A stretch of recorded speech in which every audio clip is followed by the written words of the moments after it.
when I was invited in this platform to talk, I had two conflicting questions.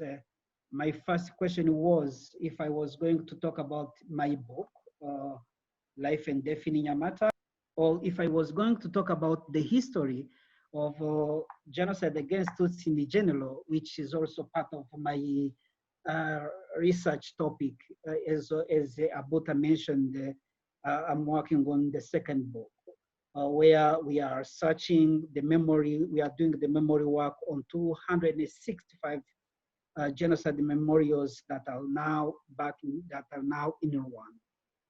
But again, when Abuta mentioned that not so many people knows what happened in Rwanda, I took note on that because many people will tend to call it Rwandan genocide. Others will call it the genocide against Tutsi. I guess you had my brother Honore mentioning that. And sometime in this era where we have deniers, there is kind of rising of argumentation around that. But the truth is, there is no people in Rwanda who were killed being accused that they were Rwandans. People who were killed in Rwanda, they were Tutsis, and those who hidden them, or those who refused the intention of extermination of Tutsis. So since Abuta mentioned that not so many people knows that, maybe let me give a kind of a small addition to what Honore mentioned. Normally, the division of Rwanda between Hutus and Tutsi, there is also Twa, was Tutsi and Hutu and Twa. It's not colonial invented word, but they were words used and fixed by colonial system, and which later on resulted into a genocide. Rwanda was colonized by Germany after the scramble of Africa. Then after that, when Germany lost the First World War in 1917, in June, when Germans were belligerents entered in Kigali, the Catholic Church, which was also part of colonial power, apart, because when Germans came, they are also a white fathers congregation which came to Rwanda from Alger, in Algeria.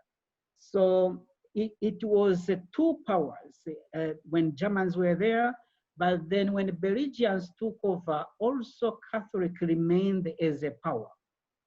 So when the Catholic Church created the first schools, the two schools, with the intention of creating Arites who are going to help Belgian administration in ruling the rest of Rwandans, the Catholic Church was the one in charge of creating schools. And then the first school which was created was exclusively for Tutsis.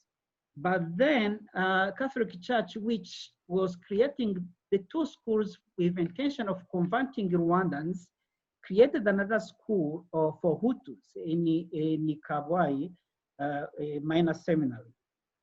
When you read this book, for those who have access on this book, it's called Rwanda Before Genocide. It's well explaining that. You will see that Bishop Class, at the time who was reading Catholic Church in Rwanda, when he created the second school for Hutus, wanted to have people like Manipawa who will help to convert the ordinary citizens as Bible teachers, but also as head teachers. So these two movements of Arites is going to be used by Belgian administration when Africa started claiming independence. Of course, and understandably, those who were taught to read, they were Tutsis, and they were the majority in the ruling class. So when they started claiming independence, Belgians went back and told the Hutus, you know what? Tutsis colonized you 400 years. And then that's when the conspiracies theory started. That's when the 10 Hutu Commandment was written by one of the graduates of the second school I told you, Gitera. And that's when what we call Hutu Manifesto, which was written by 9 Hutu intellectuals, was written. So it was kind of divide and rule from the start. But then when Rwanda got independence, those who inherited the independence, they continued in that line of division and creating, they want to continue on that colonial line, which is division, creating divisions, creating marginalization of Tutsis, and also killing of Tutsis. So that's where all started in 1959 when the first Tutsis were forced to go in the exile, and also the first deportation of Tutsis from northern province to southern province, I mean to southeast of Rwanda. Why am I mentioning that? It's that it's where my story starts. My story starts there. My story starts when my parents, my father's family, was among those who were deported to southeast of Rwanda in the region called the Bugesera. At the time, Bugesera was a savanna forest with lions, all sorts of animals. So they were put in a refugee camp of Nyamata, where they lived 2 years, and most of them died with the diseases. Just for your information, Rwanda was not yet independent because that's on 24th December 1959, and Rwanda got independence in July 1960. So that the first incident under Belgian administration. But again, when Rwanda got independence in 1963, we are going to witness in the history of Rwanda what we called Red Christmas. And in that, my uncle, I lost my uncle, one of my uncles, was killed there. At the time, it's said that 20,000 Tutsis were killed around the country.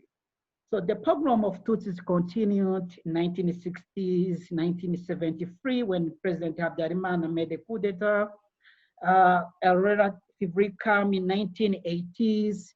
But again, in 1990, the massacres of Tutsis happened again in the western province, Bigogwe, Kibirira, but again in the Bugesera. At the time I was born in 1984, we had the massacres of Tutsis in 1992. At the time, I was 8 years. As a child, I was worried with parents. Of course, as neighbors were all those Tutsis who were deported from north, and their land, the properties were all taken. So they had to create a new life when they reached in that forest. So they cleaned the forest and built new houses. So when I grown up, my father was talking about those stories to all the neighbors. So you will see more details in this book again. So in 1994, as all of you know who knows Rwanda, knows that in April, April 7 started the hunting down of Tutsis from a baby, women, elders, men, young girls. The intention was to kill, to leave none to tell the story. And some Interahamwe militia would say that we should kill the Tutsis until our children will ask us how the Tutsis were looking like. As you can understand, that is a genocide. That is an intention to wipe out an ethnic. Even though practically Rwandans, Hutus, Tutsis, and the Twa, we all speak Kinyarwanda, but again, you can understand where all those things came from. It was something that was fixed under the Belgian administration in 1930s. So when genocide started in our area as a region which was mostly populated by Tutsis, we were not directly affected. But again, from 11th April, I, my father, and my young brother were forced to go to Nyamata, Nyamata, which was which is still capital city, a capital town. It's a small town of Bugesera region, Bugesera, which is now a district. So Rwandans who were 95% were Catholic believers, were Christian believers. Before, they were believing that when you go to church, you are safe. They have been freeing to church in all those pogroms that were happening before, and that's why my father and the family and the other 10,000 Tutsis all went to Nyamata. We were expecting to be saved there. People were saying that this is a God house, nothing will going to happen. But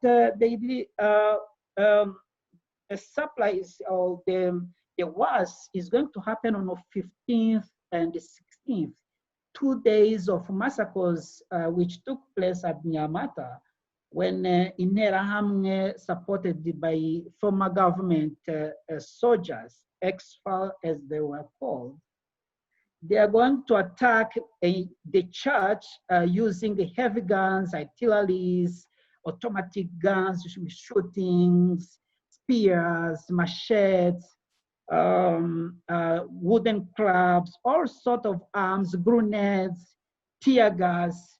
They blocked the last resistance. And then at the time I was inside the church of Nyamata, which is now which is now a memorial. For those who managed to visit it, you will see it. I was near where, when you visit it today, there is a place where there is a broken bench. And that broken bench was broken because of a heavy dead bodies who were put in at the top of that bench. So when they in Elhamne entered in the church, I went under the bench. And of course, those who were near the gates or the entrance of the church were killed, and their blood would flow inside the church. So as I was lying on the floor, so the church was kind of a blood river, and it was a mixture of human flesh, crying babies. At the time, babies were thrown against walls. That's how some of them were killed.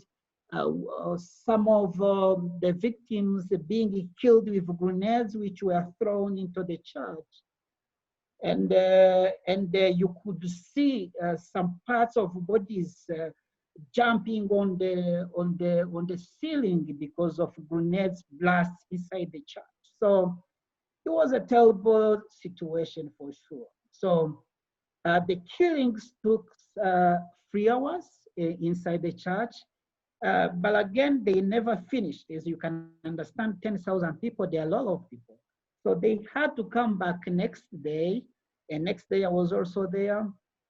Luckily, before the first day in the church, I survived because I was under the bench, under the dead bodies, understandably. But the second day, I'm going to survive because I jumped the fence. Of course, also there they were slaughtering the people. They were butchering the people, if I can say, because they were cutting them into small pieces.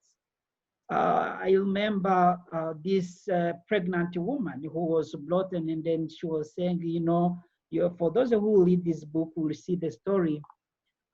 She was brought into the killing site when then she was saying, forgive me because, this child that I have in my womb is a Hutu because my husband is a Hutu. And they say, and then the militia say, oh, don't worry, we are going to we are going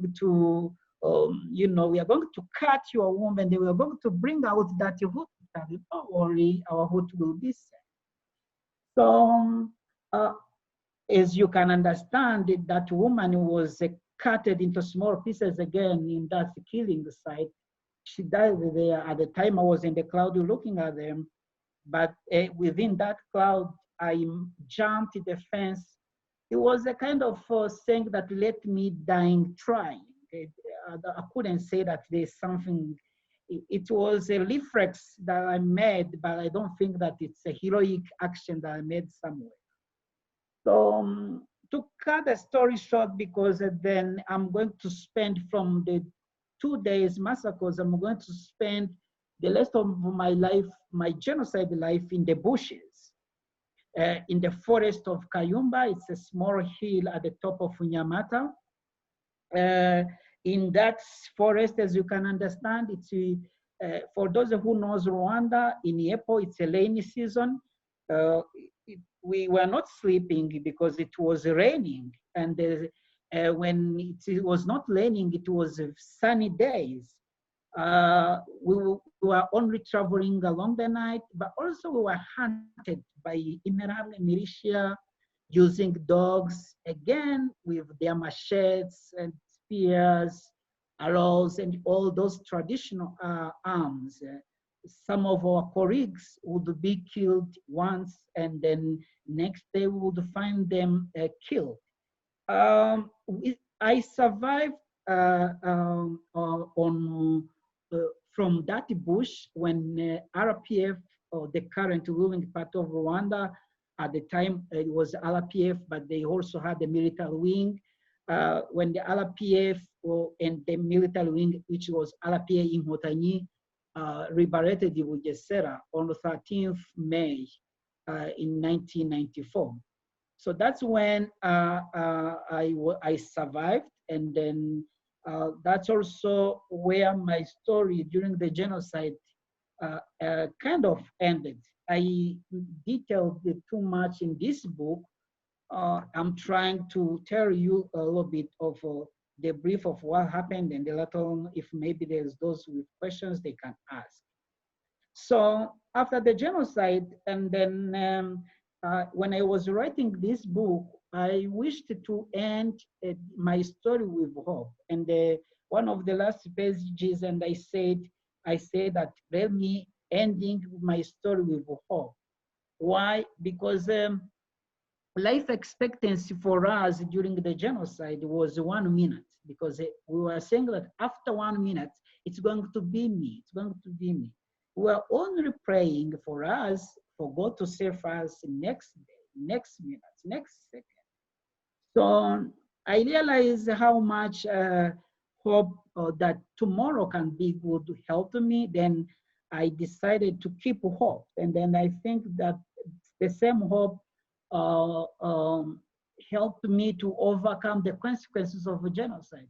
Because as one survivor mentioned one day, you survive a genocide, but you never survive its consequences, because you will never survive its trauma. You never survive depression. You never survive flashbacks. So, but again, hope is the only way that survivor was remained. And in the book, I say, hope is the only thing that a survivor can have, because after surviving the genocide, the only thing remain is a hope, and is a hope to live, and then you wake up and live. To finish my talk, let me tell you, let me share with you a say of Consoleni Shimwe. Consoleni Shimwe is also another survivor who lives here in the United States. She's an author of a book, Tested to the Limit. She once said that never lose hope, because losing hope is the beginning of your self-defeat. Of course, you can understand that we all don't need to lose, and we also don't need to have a self-defeat. After genocide, I was involved in listening. I had that hope, and I saw what listening to people, understanding their pain, what brings to them, how to build the hopes to them. And I think it's the same purpose of this gathering, building hope, sharing, so that we can bring back the empathy which was lost in Rwanda, specifically during the genocide against Tutsi, but also in Africa, as we mentioned. And then when we have empathy, is the only way to have a trust. And we can't build a society project. We can't have a society project if we don't have a trust within each other, if we don't have empathy towards each other. And that's how we can avoid otherings, which was the reason why genocide against Tutsi happened, otherings, which was the reason why everything that Professor Lumumba mentioned happened. So, ladies and gentlemen, I thank you very much for your time and to have listened to me. I also thank Chess the Dream organization and the partners to have organized this gathering and invited survivors of genocide against Tutsi. And let me hope again that this is not the last time. Thank you very much. May God bless you.